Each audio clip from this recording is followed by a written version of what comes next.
ज्ञानामृतं तप्तजीवनं कविभिरीडितं कल्मषापहं श्रवणमंगलं श्रीमदाततं भुवि गृह्णन्ति ये भूरिदा जनाः। साप्ताहिक प्रवचनमालेचा विषय आहे श्रीरामकृष्ण वचनामृत श्रीमद् भगवद्गीता एक चिंतन। आपण 21वा अध्याय बघत होतो आणि त्यामध्ये श्रीरामकृष्णांचं दर्शन घ्यायला काही मारवाडी व्यापारी येतात दक्षिणेश्वरी।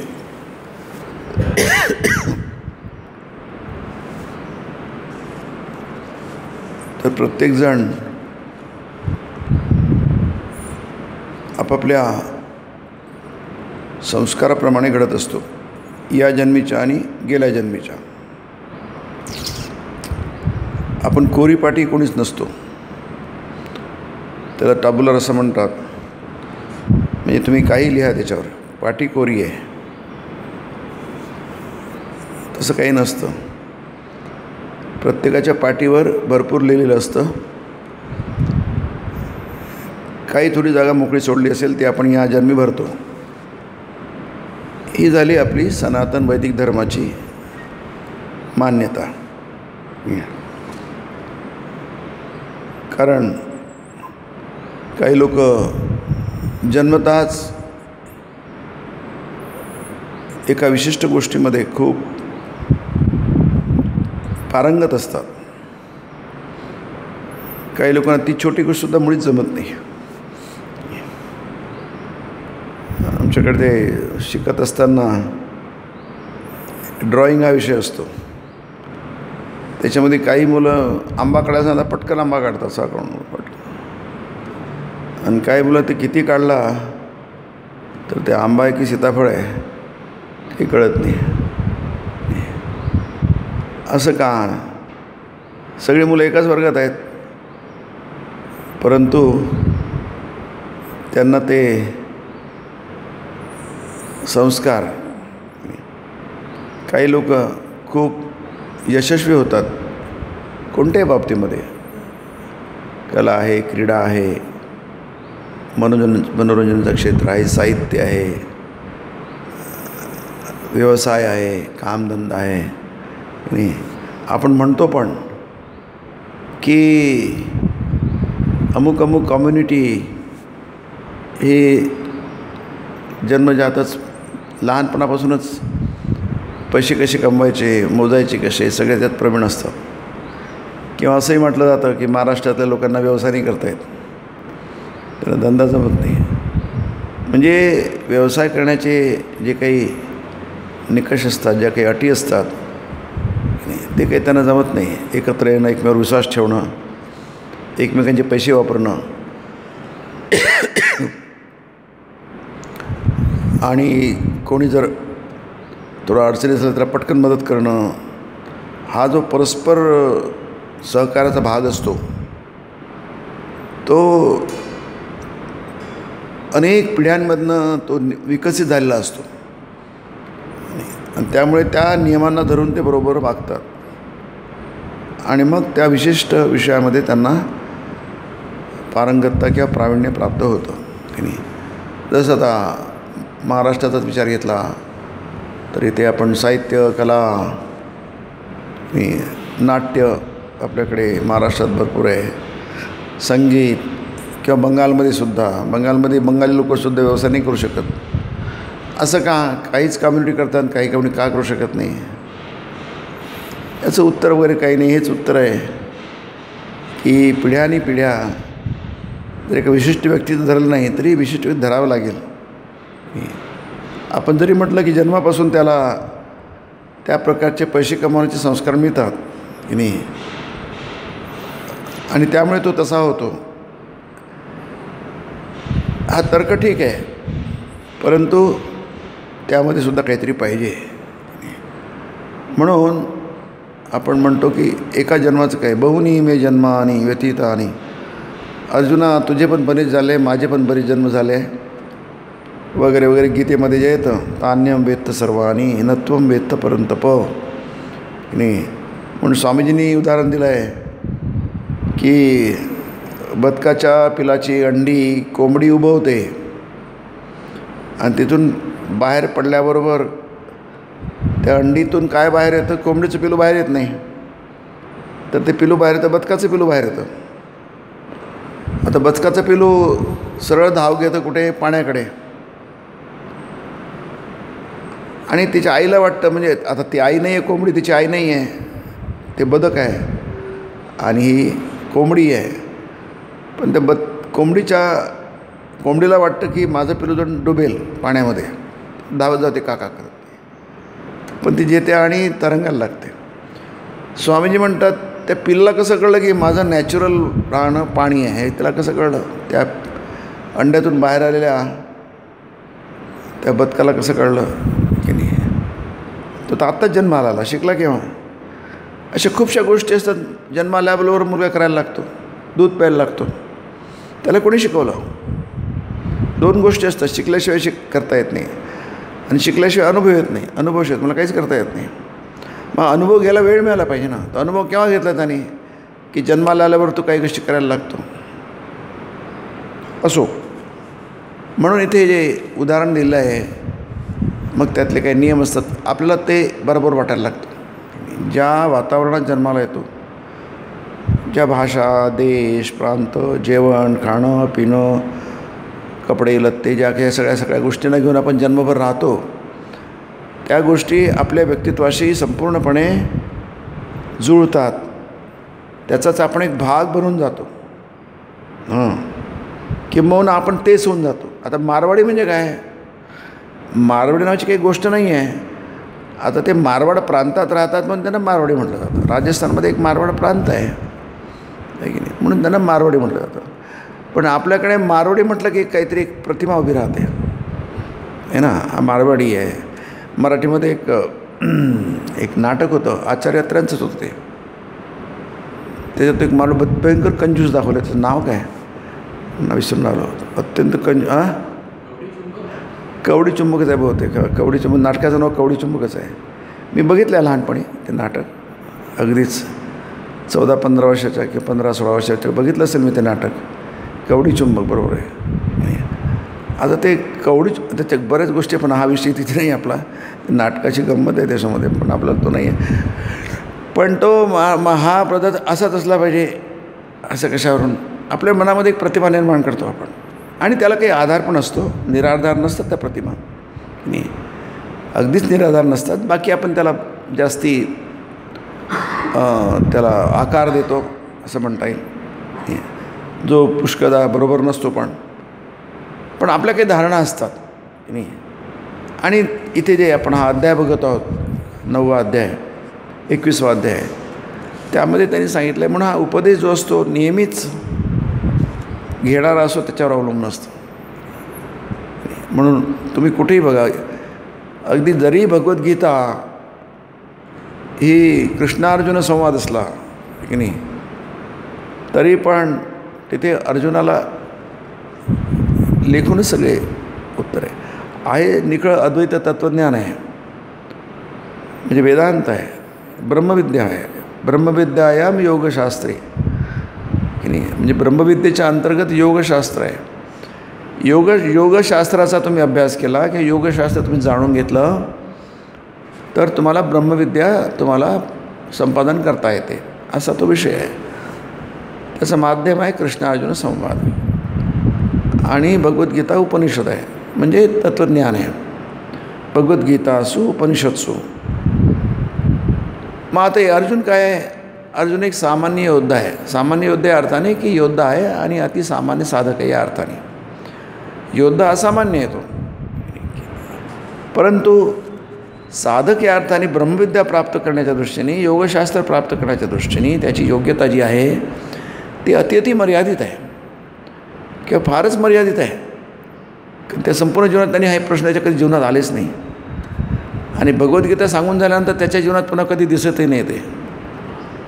आता भगवद्गीता सांगितली, प्रत्यक्ष भगवंताने सांगितली, या स्वयं पद्मनाभस्य मुखपद्माविनिष्ठता, प्रत्यक्ष नारायणाने इतक्या जवळून सांगितले दोघांनाच, एक ऐकणार आणि एक कृष्ण आणि अर्जुन संवाद आहे, संवाद म्हणजे दोघातच होतो, तिसरा तिथे नसतो. इतकं उत्तम परिस्थिती असून सुद्धा इतिहास सांगत नाही. इतिहास म्हणजे महाभारत इतिहास आहे की नाही.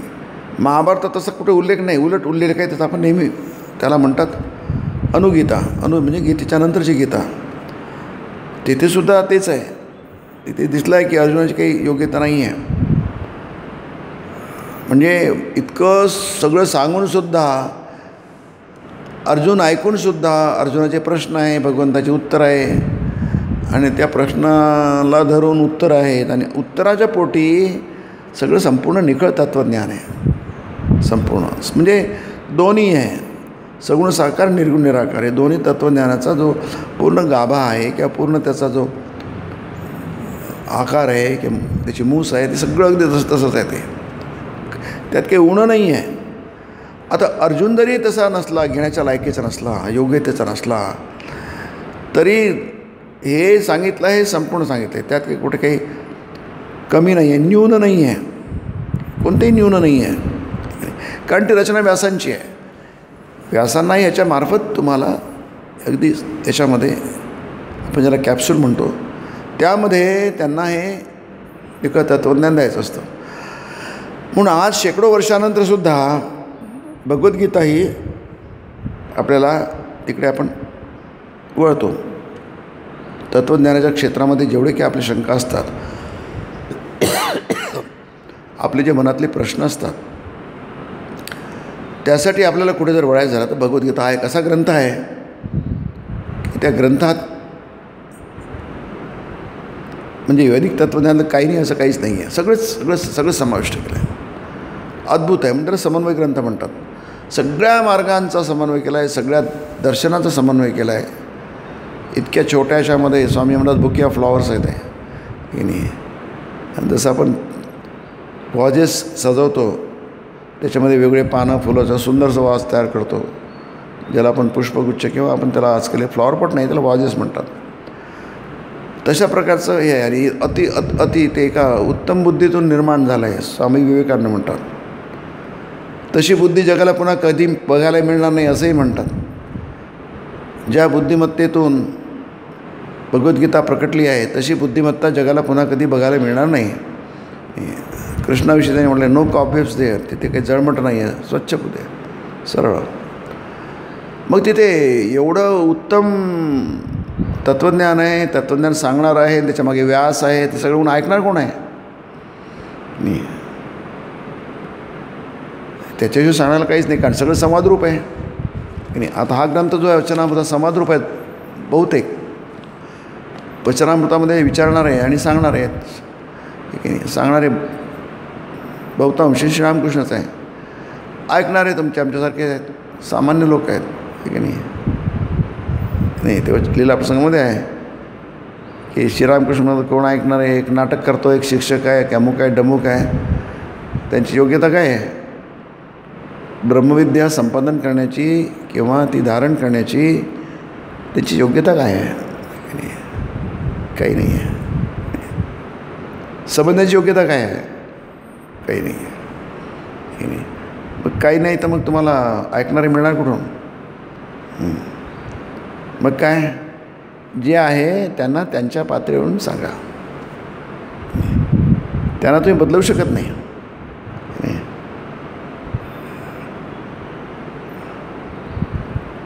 तिसऱ्या अध्यायामध्ये गीतेच्या की प्रकृतिम्यानी भूतानी निग्रह किंग करिष्यति. प्रत्येकजण आपापल्या स्वभावाला अनुसरतात.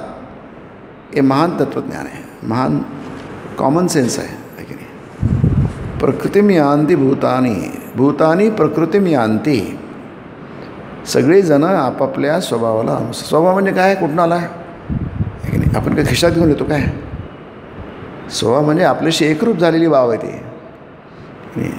या जन्मजन्मांतरे किंवा या जन्मात आपण त्याला सवयी म्हणा, संस्कार म्हणा, काय म्हणा, हॅबिट म्हणा, वॉटर यू मे से, पण ती आपल्या व्यक्तित्वाशी एकरूप झालेली बाब आहे.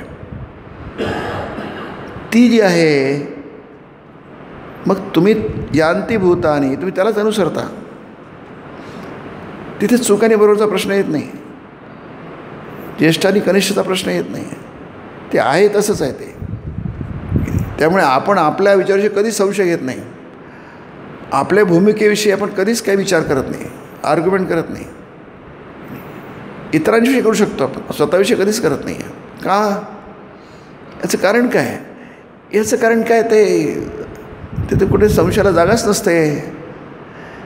मी असणार म्हणजे बरोबरच असणार आहे की नाही. तिथे शंकेला जागा कुठे आहे? आणि समोरचा जर चूकच असणार, तो बरोबर कसा असू शकतो आणि मी चूक कसा असू शकतो? इतकी टोकाची भूमिका आपण घेतो आहे. असं काय?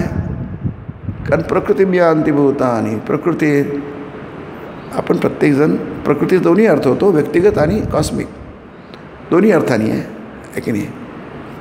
जे माकडं आहे, जे ड्रम वाजवतो खेळातलं आहे की नाही, ते तसंच वाजवणार ज्याला तशाप्रमाणे बनवलं आहे ते नाही. तसं आपण आहे, आपण तसंच वागणार जे प्रकृतीने आपल्याला ज्या त्याच्या भूमिका. जसं नाटकामध्ये किंवा सिनेमामध्ये जो नट असतो किंवा नटी असते किंवा जे अभिनय करणारे असतात, त्या तंतोतंत तसंच वागलं, जसं सांगितलं तसं त्याची भूमिका लिहिलेली असते. त्यानं कसं वागायचं, कसं अभिनय सगळं सांगितलं असतं. त्याच्या अलीकडे पलीकडे त्यांना काही नाही करता येत. आपलं वाटतं की ते त्याचे संवाद आहे, त्यांचे संवाद नसतात, त्यांचा अभिनय नसतो, त्यांचे संवाद नसतात, त्यांची भूमिका नसते, त्यांचं काहीच नसतं, त्यांची वेशभूषा पण नसते, काही नसतं. ते सगळं इतरांचंच असतं, इतरांनी करून दिलेलं असतं.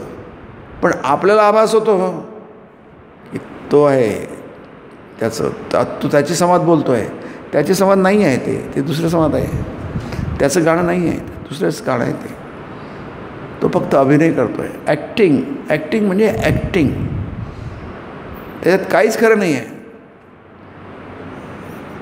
ते सगळं आहे, ती नक्कल आहे. ॲक्टिंग म्हणजे नक्कल, त्यात काहीच खरं नाही आहे.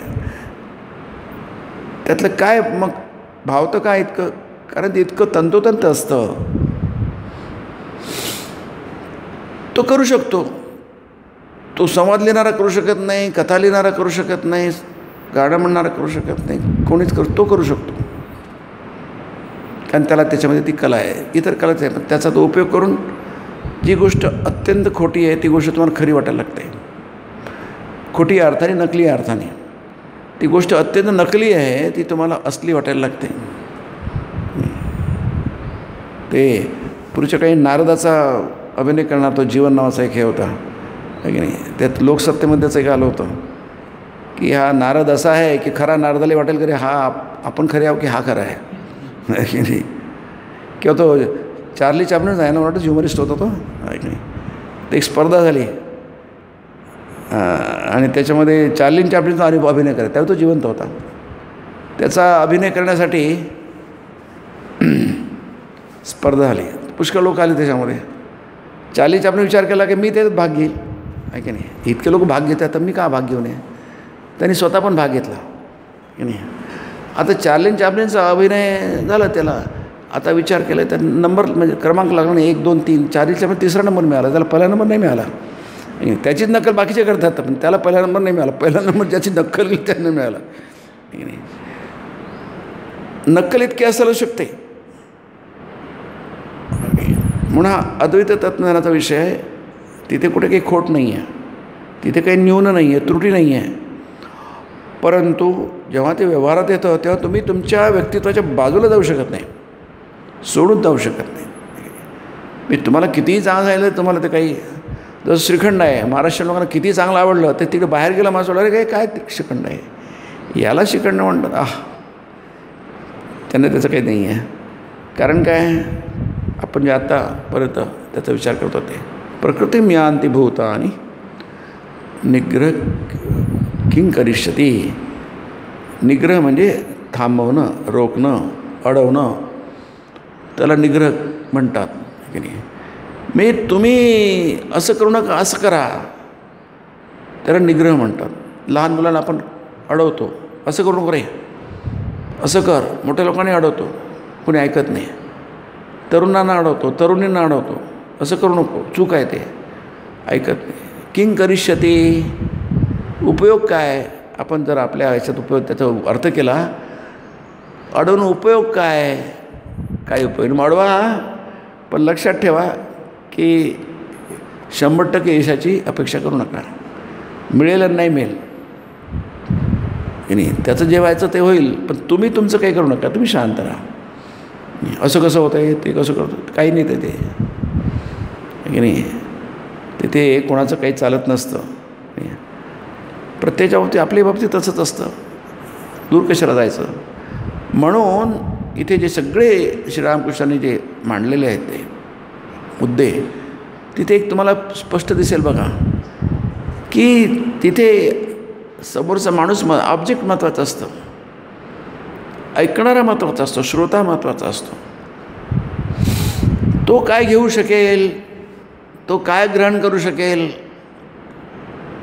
ग्रहण करायची त्याची इच्छा हीच मोठी गोष्ट म्हणायला पाहिजे, आहे की नाही. बाकीच्या गोष्टी, आता दीक्षा आहे ना, 23 तारखेला दीक्षा येत्या. आम्ही याच्या बघायला पुस्तक वाचा, अमुक करा, डमुक करा. म्हणजे तुम्ही किती दगड आपटा, तुमचं कपाळाला टेंगूळ येईल किंवा फुटेल, रक्त येईल, काही होत नाही. मग तुमचा स्टँड कोणता? अरे कमीत कमी त्यांना दिशायची इच्छा तर झाली, आहे की नाही. श्रीरामकृष्ण म्हणतात ना, आधी बहुतेक झाडांना आधी फूल लागतं, नंतर फळ लागतं. काय आहे ना, आधी फळ लागतं आणि फूल लागतं. जसं काशीफळ वगैरे असतं, लाल भोपळा वगैरे, कद्दू, तसं आधी घेतील दीक्षानंतर काहीतरी करतील ते पुढे, आशा की नाही, किंवा करतील नाही करतील किंवा कधीतरी करतील वगैरे वगैरे. पुन्हा दुसरा मुद्दा, हा वेगळा विषय आहे. म्हणजे काय की खूप जास्ती तुम्ही आग्रही होऊ नका. याच्यात आहे सनातन धर्माचं हे वैशिष्ट्य आहे. म्हणून ते म्हणतात सनातन शाश्वत, हाच टिकेल, बाकी आले गेले सगळे झाले. सनातन वैधर्म आग्रही नाही आहे की हे असंच झालं पाहिजे ना, आत्ता आजच झालं पाहिजे. आम्ही जोर जबरदस्ती, जुलूम जबरदस्ती करू, कुठेच नाही आहे. आणि याचं वैशिष्ट्याचं आपण किती प्रशंसा करायची, कारण सध्याच्या म्हणजे सगळ्या जागतिक संदर्भामध्ये आपण विचार केला ते कुठेच नाही आहे विचार. इतकी स्वीकारता, इतकी सहनशीलता कुठेच नाही आहे. म्हणजे घरामध्ये 4 मुलं, एक मुलगा म्हणून मला देवबी काही कळत नाही, आपण डिस्टर्ब होत नाही. नाही ठीक आहे, तू नास्तिक आहे तर नास्तिक आहे, तुझा तो प्रश्न आहे, ठीक आहे. मला हा देव आवडतो, ठीक आहे, तुझा तो देव आहे, तुला तो आवडतो. नो भांडण, नो मतभेद, ठीक आहे. इतकी अद्भुत, कारण काय माहिती आहे ते आपल्याला की त्याच्या स्वभावाला जाईल ते, आणि आज नाही तर उद्या होईल आहे, आजच झालं पाहिजे कशाला. ही जेव्हा सहनशीलता संपते तेव्हा मग संघर्ष सुरू होतात. नवीन मुलगी समजा घरी आली, ती आजच अरे आज कशी बदलणार, ती इतक्या वातावरणात ते आली आहे. तिने 20 वर्ष 25 वर्ष एका वेगळ्याच मध्ये, आजी आई वेगळी आहे, वडील वेगळे आहे, घरचं वेगळं आहे, खाणं वेगळं आहे, सगळंच वेगळं आहे, सवयी वेगळ्या आहे, विचार वेगळे आहेत, काय वेगळं नाही आहे. अचानक एका ठिकाणी येऊन टपकली ती नवीन घरी. आता ती कशी बदलेल. नवीन जरी आमच्याकडे पण लावून घ्या, अरे कसं काय, त्याला वेळ. असं नाही की तयार नाही, म्हणजे उदाहरण म्हणून म्हणतो, याचं उदाहरण चालू आहे म्हणून संस्कारांचं. असं नाही, तिला कल्पना असते की आपल्याला बदलावं लागेल, कारण प्रत्येकाला बदलावं लागतं. वेगवेगळ्या स्थितीमध्ये वेगवेगळ्या ठिकाणी आपल्याला ते जुळवून घ्यावं लागतं. हे सगळ्यांना कळतं, पण हे कळत नाही की त्याला वेळ लागतो. काही लोकांना जास्ती वेळ लागेल, काही लोकांना कमी वेळ, पण वेळ लागतो त्याला की नाही. मग ती सहनशीलता, आणि मग ती सांगतानासुद्धा पटकन त्याला ग्रहण होत नाही, धारणा होत नाही, थांबा, होईल, सोडून दे त्याला, आहे की नाही. तोही विचार करतो आहे, तो विचारी प्राणी आहे, त्यालाही थोडीफार अक्कल आहे, त्यालाही थोडंफार समजतं की नाही. जगामध्ये असताना जुळवून घ्यावं लागतं. पण स्वामींचा सहनशीलता का गुण जर माणसाच्या अंगी नसेल तर त्याला किती यातना होतात, त्याचं स्वतःचं जीवन किती दुःखद होऊन जातं, इतरांचे जो दुःखद करतो की नाही. म्हणून ते सहनशीलतेचा सगळ्यात मोठा सद्गुण आहे, फार मोठा सद्गुण आहे. सहनशीलता जो सहन करता या अर्थाने मुळेच नाही येतो, तसं घेतलं तर चूक आहे ते, आहे की नाही. पण जुळवून घ्यावं लागतं, आहे की नाही. कारण सगळंच वेगळं वेगळं आहे, प्रत्येक माणूस वेगळं आहे, परिस्थिती वेगळी आहे. आता उन्हाळा आहे आता, आहे की नाही. आता आपण काय करणार म्हणून आलं तर जुळवून घ्या. इकडच्या खिडक्या बंद केल्या कारण इथं ऊन येतं, इकडचं थंड आहे, इकडे उडे ठेवले आहे, जुळवून घेणे. आणखी काय करतो आहे आपण, आहे की नाही? जुळवून घ्या, परिस्थितीपर्यंत जुळवून घ्या. बाहेरची गरम हवा आत येऊ देऊ नका, आतली थंडी हवा बाहेर जाऊ देऊ नका, आहे की नाही? हिवाळ्यात उलटं करतो आपण, बाहेरची गरम हवा आत आणतो, आहे की नाही? आतली बाहेरची थंडी आत येऊ देत नाही. तुम्ही काय करतो, आपण जुळवून घेतो. म्हणून उपदेश करताना इथे जे आपण वचनामृतात आणि भगवद्गीतेचं मी उदाहरण देतो, सगळीकडेच हे पथ्य पाळलं जातं, फार महत्त्वाचं आहे. उपनिषदात तसंच आहे, पण आपण गीतेचा विचार करतो आहे आणि वचनामृताचा विचार करतो आहे की नाही.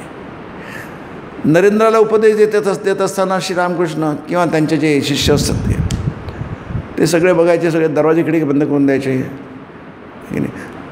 आणि श्रीरामसुद्धा बाहेर जायचे, कुठे आसपास आहे की नाही, इथे कोणी दिसतं आहे की कोण नाही आहे. मग येऊन त्यांना मुलांना सांगायचे. ते आम्ही जेव्हा होतो जर शिकलो तेव्हा सगळेच खिडक्या दारा बंद करून पडदे लावून, असे जे निळे पडदे होते आता लाल पडदे आहेत, तांबडे आहेत.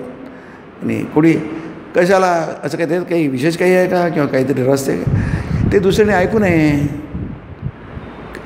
न ऐकण्यासारखं काय आहे, न ऐकण्यासारखं काही नाही आहे, पण त्याला ते ज्या प्रकारे समजायला समजणार नाही त्याचा गैरअर्थ होऊ शकतो. तुम्ही बघताच, आपण मोठे लोक बसले असतात, एखादं लहान असतात, अरे खेळायला जा असं म्हणतात ना. किंवा स्त्री असतात, एखादी मुलगी असली बसलेली, आता स्त्रियांच्या गप्पा काहीतरी वेगळ्या स्तरावरच्या चालू आहे, एखादी अरे तिथं आता खेळायला जा इकडे जा, म्हणजे त्यांची इच्छा असते की आमच्या गप्पा ऐकण्यासारखं तुझ्या ऐकल्यासारखं नाही आहेत का नाही.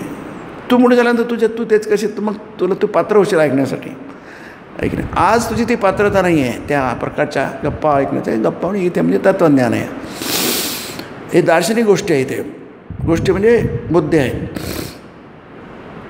म्हणून इथे सगळा हा पूर्ण अध्यायच असा आहे की नाही.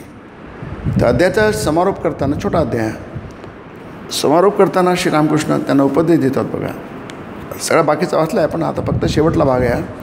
ते म्हणतात की सत्यमार्गानेच भगवंताची प्राप्ती होते. आता ते सगळ्यांसाठीच आहे, सत्यमार्गानेच भगवंताची प्राप्ती होते, हे सगळ्यांना लागू आहे. सार्वभौमिक महाव्रत हा म्हटलं आहे योगशास्त्रामध्ये. म्हणजे सार्वभौमा सर्वांसाठीच महाव्रत आहे. सत्य अहिंसा वगैरे नाही, याच्यासाठी लागून त्यासाठी लागून असं नाही.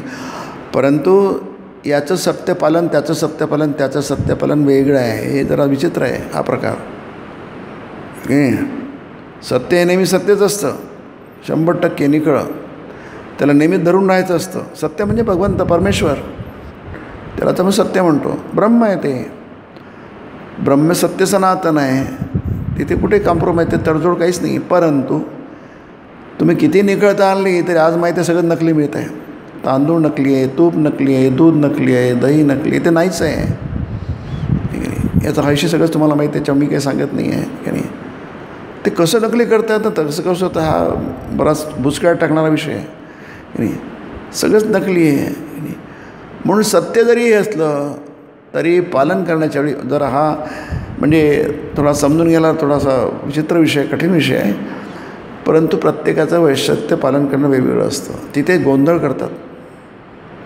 आणि मग जेव्हा व्यवहार येतो, जेव्हा प्रपंच येतो, जेव्हा समाज येतो, त्यावेळी तिथे तुम्ही जर सामंजस्य साधलं नाही, त्याचा अर्थ नाही कळला, तर मग खूप नुकसान होतं. एक विषय आहे की मुघलांना कंट्रोल करण्यामध्ये मराठ्यांना काय यश मिळालं, राजपुतांना काय यश मिळालं नाही, त्याचे जवळपास 15-20 मुद्दे आहे. खूप त्याच्यावर अभ्यास झाला आहे की नाही. कारण राजपूत लोक त्यालाच त्या तथागत सत्यालाच टिकून बसले. मराठी म्हणतात नाही नाही, मागे या पुढे जा, यश मिळणं महत्त्वाचं आहे की नाही. चांगला विषय आहे तो, तुम्हाला कदाचित गुगलमध्ये केला तर तुम्हाला मिळूनही जाईल तो की नाही. तोच खूप चांगला विषय आहे. म्हणजे याच्या दृष्टीने व्यवहारामध्ये कसं असतं, म्हणून तिथे सगळेजणं हे करतात की नाही. ते काय म्हणतात त्याला, जोहर वगैरे असतो की नाही, किंवा केशरी घेऊन लढायला जातात. अरे तुम्हाला लढाया करा, अगदी जीवानीची लढा, परंतु जीव देण्यासाठी लढू नका की नाही. तुम्हाला यश करायचं आहे, शेवटी यश मिळवायचं आहे. व्यवहारसुद्धच आहे. मग यश मिळवण्यासाठी वाटेल तर तडजोडी करा असं नाही आहे. शत्रू महत्त्वाचं आहे. ते पांडव चुकले तिथे. पांडव तिथे खूप चुकले. कृष्ण कधीच चुकला नाही. फक्त ते शिशुपालाच्या बाबतीत थोडं दिसतंय, कारण त्यांनी आपल्या आत्याला वर दिला होता की 100 गुन्हे मी याचे माफ करील. शिशुपालाचे. शिशुपाला त्याचाच भाऊ आहे, जवळचाच आहे, एकदम नातेवाईक आहे तो. ते 100 गुन्हे माफ केले. लहानपणापासून त्याचा तो काय करतो, द्वेष करतोय, तिरस्कार, ईर्ष्या, मत्सर खूप आहे शिशुपालामध्ये, जरासंधामध्ये, कंसामध्ये. कंस तर मामाचा आहे, सख्खा नसला तरी.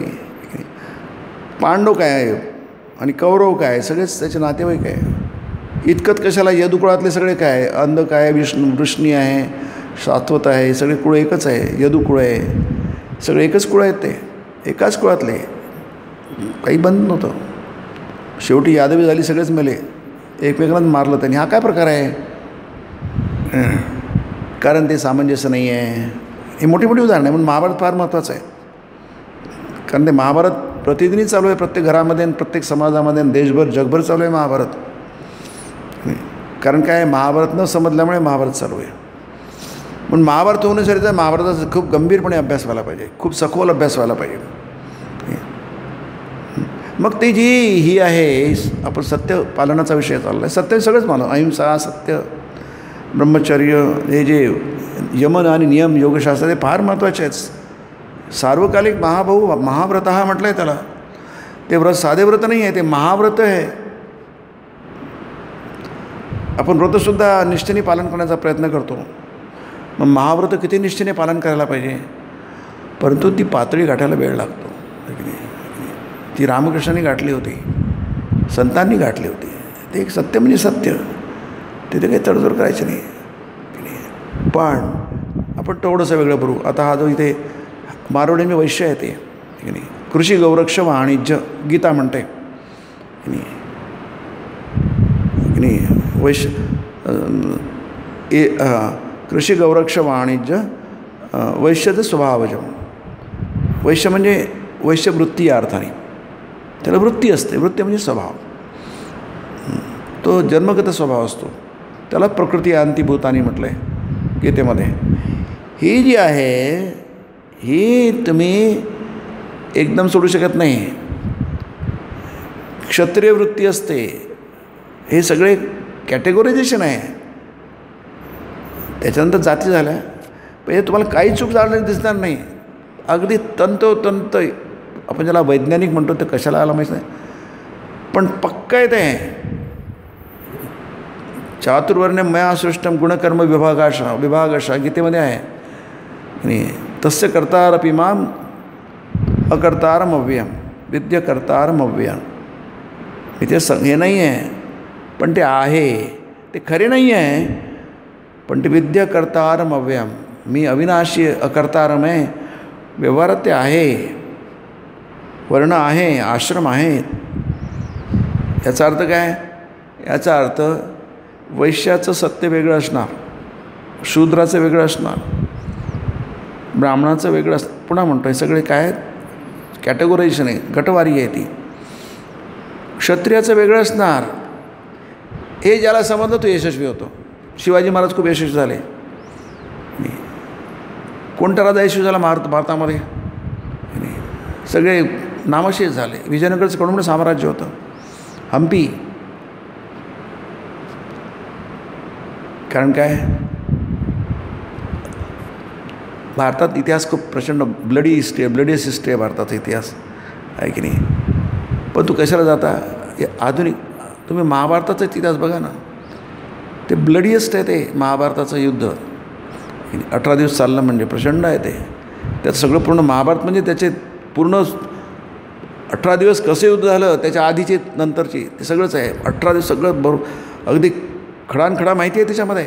महाभारतामध्ये युद्धाची तयारी सगळं पूर्णच माहिती आहे त्याच्यामध्ये. काय नाही विषय त्याच्यात समाविष्ट केला, सगळा विषय समाविष्ट केला आहे आणि कारण काय? तितकी पाळी का आली? कारण क्षत्रियवृत्ती विसरले.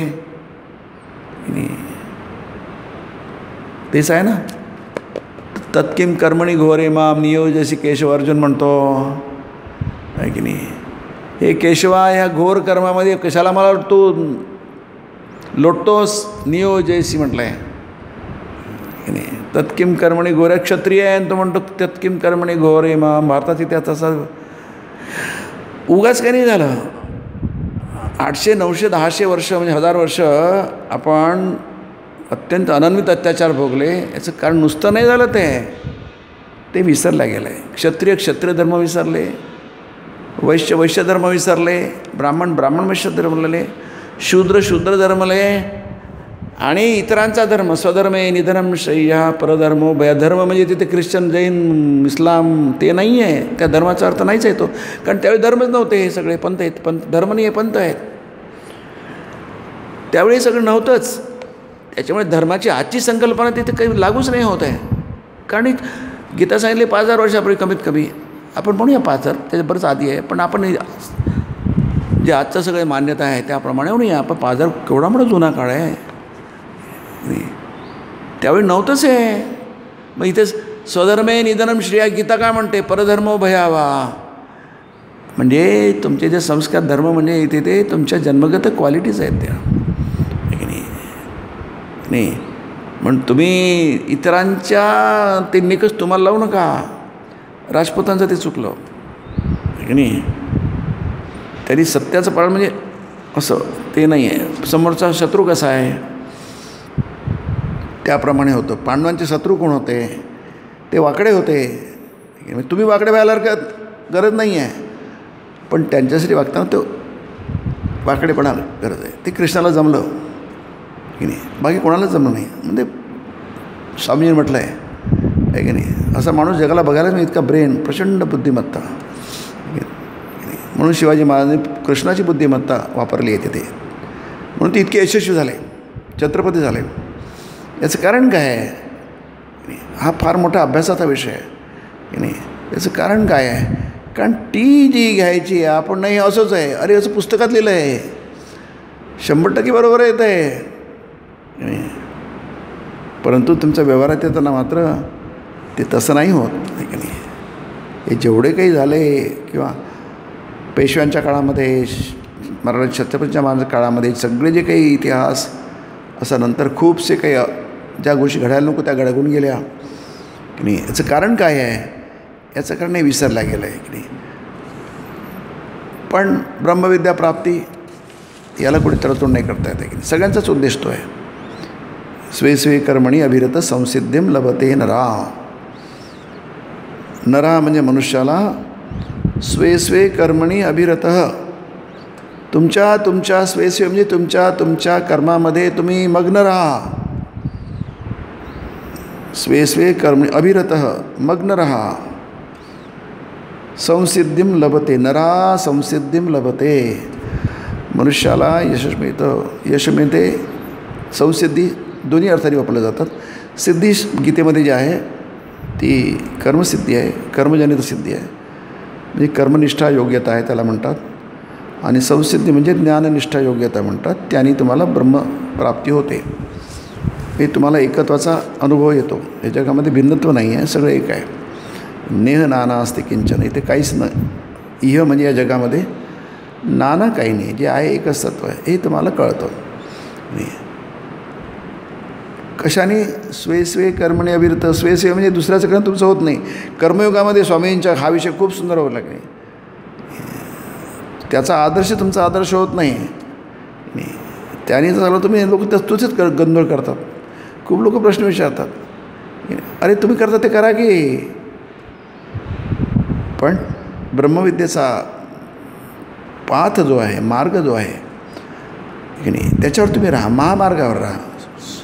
सत्येन पंथा विततो देवयानः. वितता म्हणजे विस्तृत महामार्ग आहे की नाही. 4 पदरी, 5 पदरी, 10 पदरी मार्ग असतात की नाही. इकडे 5 तिकडे 5, त्याच्यापेक्षा जास्ती असतात की नाही. महामार्ग आहे. सत्येन पंथा विततो देवयानः. देवयान मार्ग आहे की नाही. तुम्ही इकडे तिकडे भटकला तरी पुन्हा इकडे या.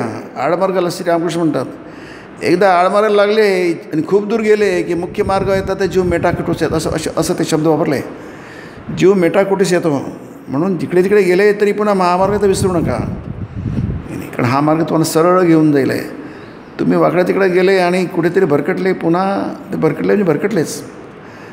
It's a waste of time आहे की नाही. पण इकडे येऊ शकत नाही तुम्ही, कारण तेवढा वेळच नाही तुमच्याकडे. म्हणून जास्ती दूर जाऊ नका की नाही.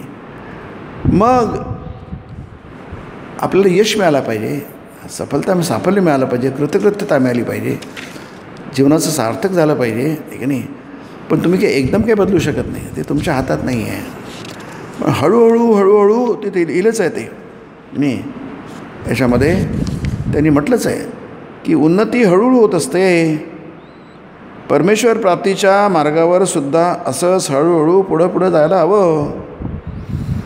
हळूहळू तुम्ही सत्य प्राप्त समजा. आत्ताच मला की आमचं सत्य असंच आहे, आग्रही एका सोमतांधता, पोथीनिष्ठता हा जो प्रकार आहे ना, हा माणसाला खूप आवडतो. अरे आपण कोण आहोत?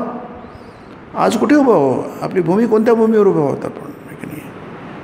त्यातून माणूस हळूहळू पुढे जातो की नाही. त्याला म्हणतात ऋषीभेद आणि अधिकारभेद. गीतेमध्ये खूप आहे, वचनामृतात आहे की नाही. एका मुलाला एक आवडतं, दुसऱ्या तीच बटाटा एका प्रकारे आवडतो, दुसऱ्याला बटाटा तिसरा पकडतो. आई त्याला त्याच्या रुचीप्रमाणे करून देते. त्याला म्हणतात रुचीभेद. प्रत्येकाची चव वेगळी असते. अधिकारभेद म्हणजे कोणी म्हणतो 4 मुलं आहे बापाला, एक म्हणतो बाबा, एक म्हणतो बाबा, काय म्हणतो छोटा आहे त्याला काहीच म्हणता येत नाही, तो बा पा म्हणतो. बापाला माहीत असतं की आपल्यालाच नाव बोलतो आहे, तो बा आणि पा म्हणतो, त्याला पूर्ण उच्चार येत नाही, म्हणजे काही चूक करतो असं नाही आहे. तोही मला साक मारतो आहे. बाप म्हणजे आपला पिता म्हणजे परमेश्वर. परमेश्वराला सगळं समजतं. हे याला काय सगळं येतं आणि त्याला काहीच येत नाही आहे, तरी ते आपलीच मुलं आहे सगळी. त्याच्यावर सगळ्यांवर एकसारखं प्रेम असतं. काय सुंदर विचार. त्याला अधिकारभेद म्हणतात की नाही. येणारे याला काही समजत नाही, अध्यात्माला समजत नाही, धर्मात समजत नाही, ते आपलं काय करायचं आहे. तर देवाचा पोरगा आहे तो की नाही. त्याच्या दृष्टीने 4 मुलं एक खूपच त्याला सगळं समजतं. तो खाडखाड बोलू शकतो नाही, त्याला काहीच बोलता येत नाही, 1-2 शब्द बोलतो, त्याच्यातून सगळं सारखंच आहे. गीतेमध्ये म्हणजे काय म्हणते अतिरेक आहे. थोडासा आपण हा शब्द वापरला तर आहे की नाही. अपिचेदसी पापेभ्या सर्वेभ्या पापकृत्तम. काय वर्णन आहे. पापेभ्या सर्वेभ्या पापकृत्तम. तुम्ही कसं सुपरलेटिव्ह डिग्री आहे बघा, तुम्ही करा त्याचा विचार करा आहे की नाही. सर्वं पास ज्ञानप्लवेनेव. अरे सगळं ते तरुण सर्वं ज्ञानप्लवेनेव वृजनम संतरिष्यसी. काय शब्द आहे. सर्वं सगळ्याच्या सगळं. प्लव म्हणजे नौका. ज्ञानप्लवेनेव त्यानेच. वृजन म्हणजे सहज सरळ, अगदी काही कष्ट नाही आहे. तरिष्यसी नाही, संतरिष्यसी पूर्णपणे. बघा आणखी तुम्हाला काय पाहिजे. अपिचे सुदुराचारो भजते माम नंदीभाग. तो कितीही दुराचारी असला माझं भजन करतो आहे, साधू रेवस म्हणतो, तरी किती त्याला साधू म्हणा. किती अतिरेक आहे बघा. पण तो अतिरेक नाही आहे, ती वास्तविकता आहे. सत्य आहे, इज अ ट्रूथ, फॅक्ट आहे ते. म्हणून जग आपल्या व्यवहारात दिसतं. धर्ममार्गामध्ये खूप मोठे असतात, त्यांना काहीच मिळत नाही. ज्याने काहीच ते सहज तरून जातात आहे की नाही. वंका तरे तरे तर सज्जनकुस कसाई आहे की नाही. सगळे तरुण गेले आहेत आहे की नाही. आणि स्वतःला खूप मान समर्थित राहिले. कारण काय, त्यांना वाटतं आम्ही काहीतरी स्पेशल कोण नाही आहे. बापाला काही सगळे साधे सारखे आहे. परमेश्वरा दृष्टीने सगळे सारखे आहे नाही. म्हणून इथे हे जे आहे, इथे पात्रता म्हणजे त्या अर्थाने पात्रता नाही आहे. आपण याचं उदाहरण दिलं ना आपण, वडिलांना सगळे सारखे असतं. हे वचनामृताचंच उदाहरण आहे. त्याला म्हणतात अधिकारभेद. अधिकार म्हणजे योग्यता नाही. कर्मणी एव अधिकार ते गीता म्हणते. अधिकार शब्द ते आला आहे. अधिकार म्हणजे योग्यता या अर्थाने शब्द आहे तो. त्याचा चुकीचा अर्थ केला जातो. अर्जुना, तुझी योग्यता कर्म करण्यामध्येच आहे, न तू ज्ञाननिष्ठा. शंकराचार्यांचं भाष्य केलं आहे.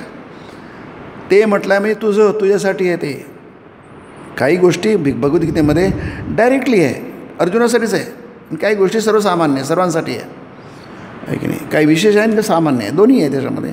तिथे कर्मणी एव अधिकार ते म्हणजे कर्मामध्येच तुझा अधिकार आहे, म्हणजे तुझी योग्यता आहे. कर्म कर आणि मुक्त हो.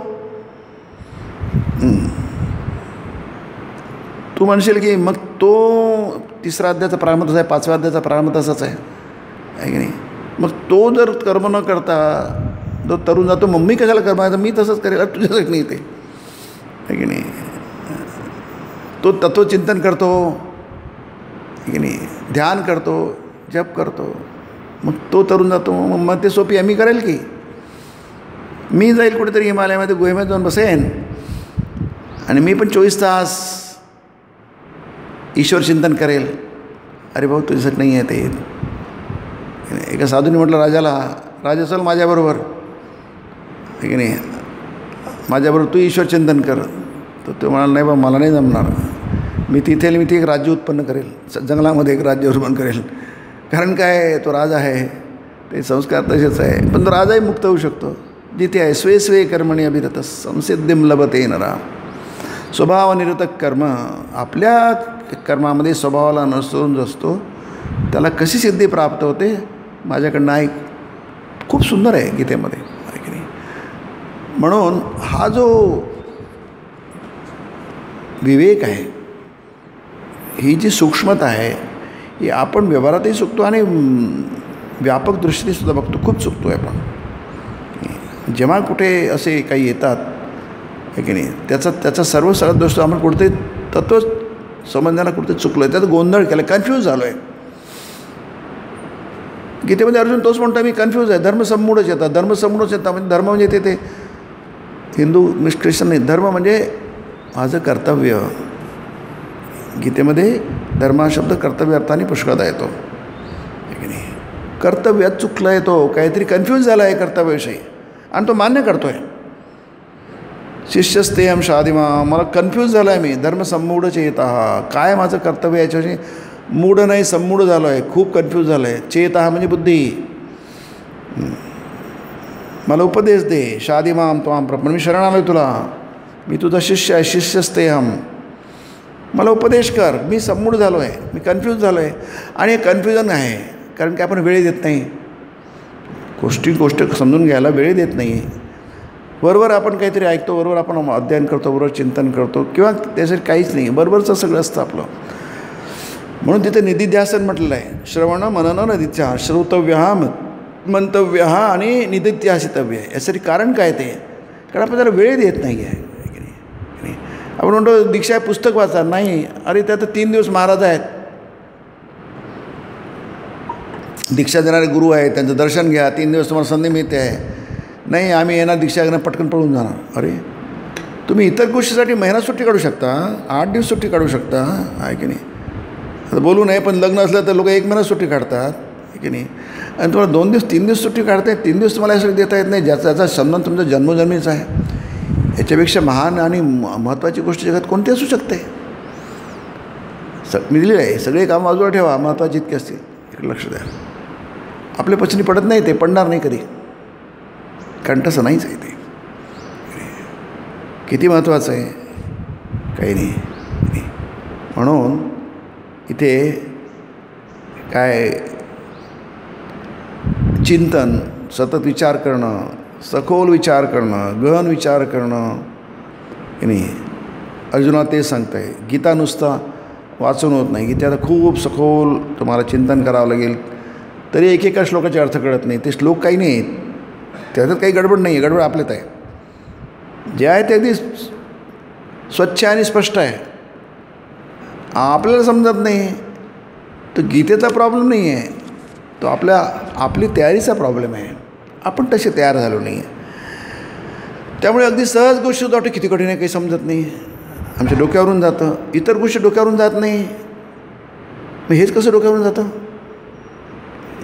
इतर सगळ्या गोष्टीमध्ये आपण तज्ज्ञ आहोत, पारंगत आहोत, निष्णात आहोत.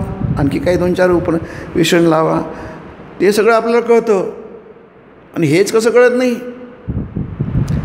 ब्रह्मज्ञानच कसं कळत नाही. तिथेच आपल्याला असं काय वाटतं की फार कठीण आहे, आपल्या डोक्यावरून जातं. इतर कशा गोष्टी डोक्यावरून जात नाही, तिथे तर अगदी डोक्याच्या आतून शिरतात. जसं ते हे होतं ना, टावर कुठलं आपलं ते वर्ल्ड टावर, जिथे त्यात विमानाने धक्कर दिला, हां अमेरिकेमध्ये झालं, न्यूयॉर्कमध्ये. हां ते ट्विन टावर्स उंच होतं. ते विमान इकडनं त्यांनी निघालं आणि इकडनं घुसलं आणि तिकडनं बाहेर निघालं, आहे की नाही. तसं सगळ्या गोष्टी आपल्याला इतर गोष्टी इकडनं शिरतात ना तिकडनं बाहेर शिरतात, मेंदूचा पूर्ण ताबा घेतात हे ना. मग हीच गोष्ट वरतून काय जाते. हां ठीक आहे, आपल्याला रॉकेट सायन्स कळत नाही, रॉकेट कसं कशा अवकाशात ते कळत नाही, ठीक आहे, आपल्याला आपला विषय नाही, तो कठीण विषय आहे तो, आहे की नाही. पण हे कसला कठीण विषय आहे, हा तर आपल्या अस्तित्वाचा विषय आहे, आपल्या व्यक्तिमत्वाचा विषय आहे, याच्यावरच आपण जगतो आहे की नाही. आम्हाला श्वास कसा घ्यायचा आणि श्वास का सोडायचं कळत नाही आहे. अरे व्हॉट इज दिस, आहे की नाही. आम्हाला जेवायचं कसं कळत नाही आहे, हे नाही समजत नाही, म्हणजे काय त्याला म्हणायचं आहे की नाही. अरे सगळं कळतं, श्वास घ्यायला कळतं, नाही कळलं तर काय होईल आपल्याला माहिती आहे की नाही. तसंच हे कळत नाही म्हणजे काय होईल ते माहिती आहे आपल्याला, हे माहीत नाही आपल्याला की नाही. श्वास घ्यायचा श्वास सोडायचा हे कळतं आपल्याला, कारण नाही कळलं तर काय होईल आपल्याला माहिती आहे. पण हे माहीत नाही आपल्याला, हे ब्रह्मविद्या जी आहे की नाही, हे ऐकल्यानंतर काय होणार त्याचं आपल्याला तितकंच महत्त्वाचं आहे. श्वास घेणं श्वास सोडणं जितकं महत्त्वाचं आहे, मी तेवढंच म्हणतो की तितकंच महत्त्वाचं आहे. कदाचित त्याच्याशी कितीतरी पटीने जास्ती आहे. इतकी उंच उडी आपण मारू शकत नसू, तर एवढं तरी कळलं पाहिजे, तेवढंच महत्त्वाचं आहे. श्वास घेणं आणि श्वास सोडणं हे जितकं महत्त्वाचं आहे तितकंच महत्त्वाचं हे आहे. म्हणून हा उपदेश देताना याचा खूप श्रीरामकृष्णांनी सपोज सांभाळला आहे की नाही. म्हणून याचा समारोप करताना की नाही, म्हणजे हा अध्याय फार छोटा आहे की नाही, 1.5 पानांचाच आहे की नाही, त्याच्यापेक्षा कमी आहे की नाही. कारण ज्ञानना सांगून काही जास्ती केलं नाही, एवढंच फक्त एवढं जेवढं आहे ना, एवढाच घास पुरे आहे यांना.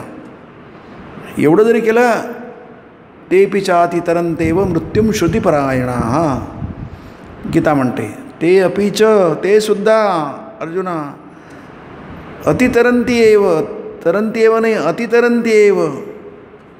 काय अद्भुत शब्द आहेत गीतेतले, तरंती एव नाही अतितरंती एव. अरे त्याचं व्याख्या तुम्ही काय करणार आहे की नाही, त्याची गंमतच चालली जाईल आहे की नाही.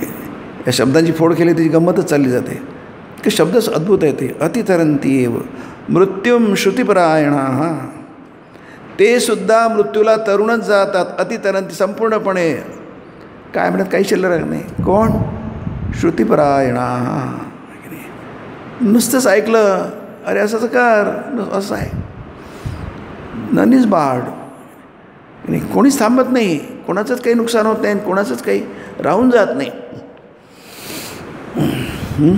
फक्त काय स्वतःला जोडून ठेव, म्हणजे महामार्गावर सतत राहा. इकडे तिकडे गेले तरी पुन्हा महामार्गावर या. देवयान आहे तो, देवयान आहे. यान म्हणजे मार्ग की नाही. म्हणजे समारोप करताना श्रीरामकडे फार सुंदर समारोप केला इथे एक ना. नेहमी सत्य मार्गानेच भगवंताची प्राप्ती होते. नेहमी त्याच्या नावाचा जप करावा. बघा कोणाला सांगतात आहे हे आपल्याला कळायला पाहिजे की नाही. नेहमी त्याच्या नामाचा जप करावा. कारण काय, नेहमी बुद्धी याच्यात गुंतलेली असते, प्रपंचात गुंतलेली असते, स्मृती होत नाही. श्रुती विभ्रमा म्हटलं गीतेमध्ये की नाही. की नाही आपण आठवण नाही राहत, आपली आठवण राहत नाही की नाही, आपण विसरून जातो की नाही. स्मृती विभ्रमा. कामधंद्यात गुंतलं असताना देखील मन त्याच्या चरणी जडवून ठेवलं पाहिजे. उपदेश फार म्हणजे अगदी नेमकं आहे, तंतोतंत असं नाही की थोडी सवलत दिलेली आहे की नाही. किती कठीण आहे जमणं त्यांना, आपल्याला त्यांना किती कठीण आहे. जे नेहमी पैशाचा त्यांची बुद्धी मेंदू, आपण मेंदू म्हणूया, ज्यांचा मेंदू नेहमी पैशाच्याच व्यवहारात गुंतलेला आहे त्यांच्यासाठी किती. नेहमी तर म्हटलं आहे नेहमी त्याच्या नावाचा जप, देवाच्या नावाचा जप करावा. कामधंद्यात गुंतलं असताना देखील मन त्याच्या चरणी जडवून ठेवलं पाहिजे. आता प्रकार किती कठीण आहे. नुसतं ऐकल्यानंतर दुसऱ्या क्षणाला विसरून जाऊ आपण. त्याचं पालन करणं तर किती कठीण आहे. ऐकलं आणि विसरून गेलो आपण. पण विसरून गेलं तरी पुन्हा आठवण ठेवा, पुन्हा विसरा, पुन्हा आठवण ठेवा. असं करता करता अशी एक वेळेला आहे तुमची स्वाभाविक होऊन जाईल. हे माहीत पाहिजे आहे की नाही. आम्हाला आठवणच राहत नाही. आम्ही बसलो असताना मन कुठेतरी भरकटतं, ते होणारच. म्हणणार की काय करणार. नाही 1 तास तुम्ही काही करता, याच्यात 23 तास तुम्ही काय करता त्याच्यावर 1 तासाचं अवलंबून आहे ना की नाही. प्रत्येक गोष्ट तशीच आहे. तुम्ही इतर वेळी काय करता त्याच्यावर तुमचं ते सगळं अवलंबून आहे. 1 तास तुम्ही काय करता याच्यावर अवलंबून आहे देवाचं दर्शन घेता तर तुम्ही इतर वेळी काय केलं त्याच्यावर येवलं म्हणे नेहमी त्याच्या नामाचा जप करावा. धंद्यात गुंतलं असताना देखील ती स्वाभाविकता तो व्यवहार आहे त्याला आपल्याला सोडता येणार नाही. तुमचं मन मात्र आहे त्याच्या चरणी आहे की नाही तर दोन्ही करता येऊ सुद्धा. मन त्याच्या चरणी जडवून ठेवलं पाहिजे. ते म्हणताय की 2 हात आहे तुम्हाला, देवाला 2 पाय आहे की नाही, पण तुम्हाला दोन्ही हातांनी देवाचे पाय धरता येणार नाही. ते काय आपल्या भाग्यात नाही आहे. काही लोकांच्या भाग्यात असेल ते वेगळे आहेत आणि ते वेगळे, त्याचं आपल्याला काय करणार, आपण तसे नाही, आपण नाही आहे की नाही. दोन्ही हाताने दोन्ही पाय धरून ठेवणं शक्य नाही का? शक्य आहे. का शक्य आहे? कारण पुष्कळ लोकांना जमतं ते. असे पुष्कळ लोक आहे बहु ज्ञान तपसा पूता मद्भाव मागता हा असं म्हटलं की त्यामध्ये आहे की नाही. म्हणजे म्हणजे पुष्कळ असंख्य ज्ञान तपसा ज्ञानरूपी तपस्याने पूता हे बिकम परफेक्ट आहे की नाही. परफेक्ट झालं ते, त्यांच्यात काही त्रुटी राहिली नाही, न्यून राहिलं नाही. मद्भावम माझ्या भावास म्हणजे परमेश्वर भावास परमनिर्वाण त्याला म्हणतात, ब्राह्मीस म्हटलं. आगता म्हणजे त्यांना ते त्याच्याशी झालं आहे, त्यांचं झालं आहे का सगळं की हे नाही असं नाही आहे, पण थोडं थांबा आपल्यासाठी नाही येते की नाही. सामान्यासाठी जे वाटेला जात नाही त्यांच्यासाठी काय आहे, तुम्ही जा वाटेला, तुमच्यासाठी होऊन जाईल ते. त्याच्या चरणी जळून ठेवलं पाहिजे. आता उदाहरणाशिवाय गोष्ट समजणार नाही आहे की नाही. उदाहरण तसं दणकट पाहिजे जरा आहे की नाही. त्यांनी पाठीचं गळूचं उदाहरण दिलं आहे. अशी उदाहरणं भरपूर आहे आपल्याकडे. डोळ्यात काहीतरी गेलं आहे, सगळं लक्ष तिकडंच जायलं आहे. दातात काहीतरी थंडकत आहे, सगळं तिकडंच जायलं आहे. इथे पाठीच्या गळूचं उदाहरण दिलं आहे. समजा की माझ्या पाठीचं एक भलं मोठं गळू झालं आहे, छोटंसं नाही मोठं गळू झालं आहे की नाही. मी काम करीत राहीन, काम करावं लागतं. ताप आलेला आहे, सर्दी झाली आहे, नाक वाहत आहे, अंगात तामतं, ते आपल्याला काम करावं लागतं की नाही. अगदी काही आपलं उठताच येत नाही, हालताच येत नाही, तेव्हा आपण अंथरुणाला आडवं होतो. एरवी आपण आपलं अस्वस्थ आहोत तरी आपण काहीतरी करत राहतो. कारण काय, ठीक आहे होऊन जाईल ते, पण लक्ष मात्र आपलं काही स्वास्थ्य नसतं ते की नाही. तुर्यानंद महाराजांचं ते शेवटी काशीला होतं ते काही दिवस त्यांच्या महानिर्वाणाच्या आधी. त्याच्या पाठीला मोठं गळू झालं होतं, कार्बनकल झालं होतं की नाही. मग ते आता कार्बन झालं, ते आता किती ठणकणार, ते पाठीच्या मणक्यात झालेलं आहे, ते किती ठणकणार, शांत काही झालं नाही काही की नाही. मग शेवटी खूप मोठं झालं, मग तसं त्यांनी सर्जरी करायला पाहिजे. त्याची शल्यक्रिया झाली, मग दक्षिण आले, डॉक्टर आले, सगळे आले, ते चालत शल्यक्रिया केली. मग ते मला तुम्हाला तर ते हे द्यावं लागेल, भूल द्यावं लागेल, ॲनेस्थेशिया. तेवढं नाही, ते देऊ नका, मला काही गरज नाही. अरे पण त्याची तुम्ही काढणार कसं, ते ऑपरेशन करणार कसं? नाही त्याची गरज नाही, मी करतो. नाही शक्यच नाही आम्हाला ऑपरेशन करणार. नाही मला तुम्ही 5 मिनिटं सांगा, मग मी हां तुमचं आता ऑपरेशन थांबा 5 मिनिट. मग त्यांनी आपलं मन काढून घेतलं. म्हणजे आता मी म्हणतो आहे का तिथेच आहे की त्यांनी त्याच्यातून, त्या दुःखातून मन काढून घेतलं, त्या जखमेतून मन काढून घेतलं, शरीरातून मन काढून घेतलं आहे की नाही. आणि मग आता करा म्हणाले ऑपरेशन. आता करा म्हटलं की डॉक्टर करायला लागले, काय करणार आहे की नाही. ते हो की नाही, चूक की नाही, सगळं केलं हे ठीक आहे की नाही. आपलं थोडंसं काही लागलं तरी आपल्याला भूल दिल्याशिवाय काही करता येणार नाही. अशक्य आहे ते की नाही. अशक्य आहे, पण अशक्य आहे म्हणजे शक्य आहे. शक्यो वाप्तुमुपायता. काही बाबतीत शक्य आहे, पण ते अपवाद आहे, तो सगळ्यांना नाही. अपवाद असू शकतो एवढं माहीत पाहिजे. हे असू शकतं, असेही प्रकार असू शकतात नाही की भूल न देता एक मोठं ऑपरेशन झालं, असू शकतं. ते असू शकतं म्हणजे इतर बाबतीत नाही. ते हेही समजलं पाहिजे, दोन्ही गोष्टी समजल्या पाहिजे. पण मन मात्र सारखं पुढाकडे राहील. तसंच तुम्ही व्यवहार करा, प्रपंच करा, सगळं जे काय करा, पैसे मिळवा, सगळं करा, पण तुमचं हे विसरू नका, तुमचं ध्येय विसरू नका. पंथा देवयाना, तुम्हाला महामार्गावण्याचं विसरू नका. आडमार्गाला गेले तरी पुन्हा सतत मध्ये आहे की नाही, महामार्गाला या, उपनिषद म्हणतं आहे की नाही. सत्य ह्या मार्गावर, ईश्वराच्या मार्गावर तुम्ही या, इकडे तिकडे गेले तरी. रामाचं नाव घेणं फार उत्तम. राम आपल्या सगळ्या कसं नसानसात म्हणजे आपल्या व्यक्तित्वात भिनलेला आहे भारतीयांच्या आहे की नाही. राम रामच म्हणतो आपण, आहे की नाही? राम नाम सत्यच म्हणतो, आणि खरोखर सत्य आहे म्हणजे खरोखर सत्य आहे, त्या म्हणायची काय करत आहे की नाही? पण नेहमी नाही सत्य आहे, तर त्यावेळी तर सत्य आहे, शेवटी तर सत्य आहे की नाही? म्हणून तसं तर रामनाम सत्य म्हणजे शेवटी सत्य नाही, जन्मभर सत्य आहे, ते प्रत्येक क्षणाला सत्य आहे की नाही? पण ते नाही जमत, मग काय शेवटी तरी म्हणा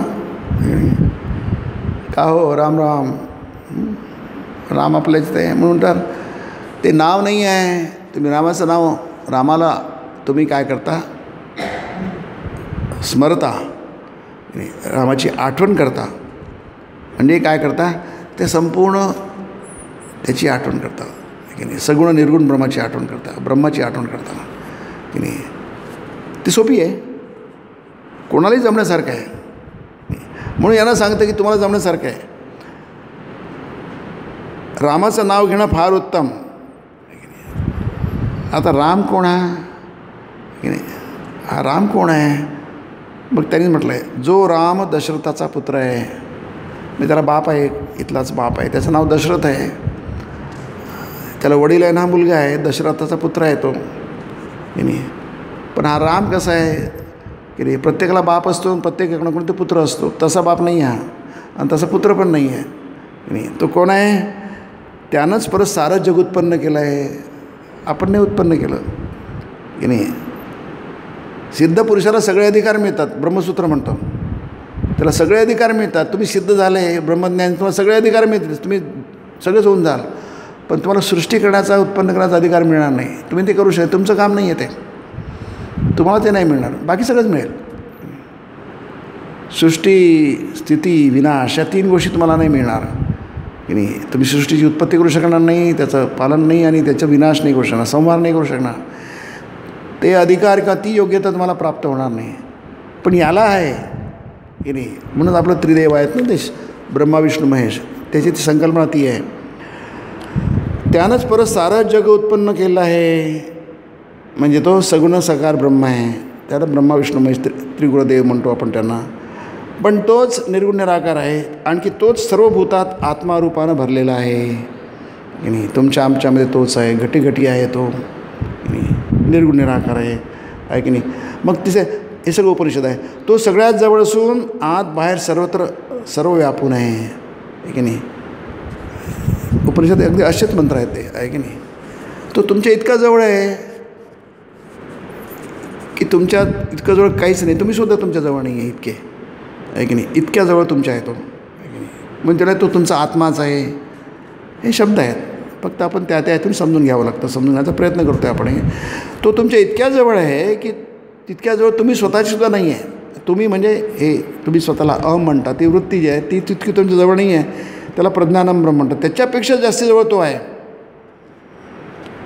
तो सगळ्यात जवळ असून आत बाहेर सर्वत्र व्यापून आहे. 40वा अध्याय, 40वा श्लोक आहे गीतेचा, 18व्या अध्यायातला, आहे की नाही? असाच आहे तो की नाही? हे झाल्यानंतर त्यांना दोहा सांगतात. दोहा हिंदी भाषेमध्ये दोहे आणि हे असतात, चौपाया असतात.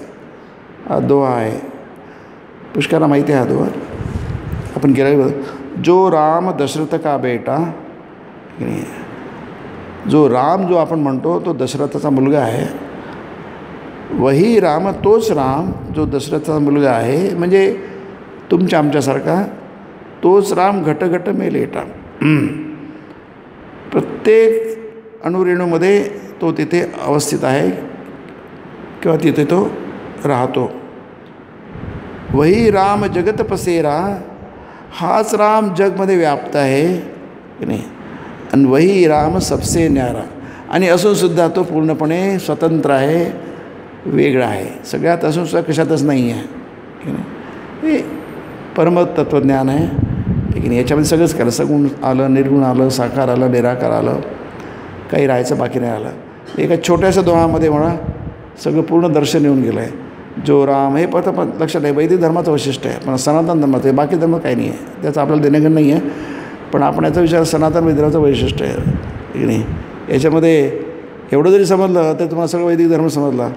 जो राम दशरथ का बेटा, वही राम घट घट में लेटा, वही राम जगत पसेरा, वही राम सबसे न्यारा. त्याला म्हणतात transcendent and immanent one without secondary reality असं त्याला म्हणतं शास्त्रामध्ये, आहे की नाही. जो परे आहे ट्रान्सेंडंट आहे, इमॅनंट आहे म्हणजे सगळं व्याप्त आहे की नाही. वन विदाऊट सेकंड आहे, तो एकमेव आहे, त्याच्याशिवाय दुसरं काहीही नाही आहे. पुढच्या वेळी बघूया. निरंजनं नित्यमनंतरूपं भक्तानुकंपाधृतविग्रहं वै चावतारं परमेशमीड्यं तं रामकृष्णं शिरसा नमामि.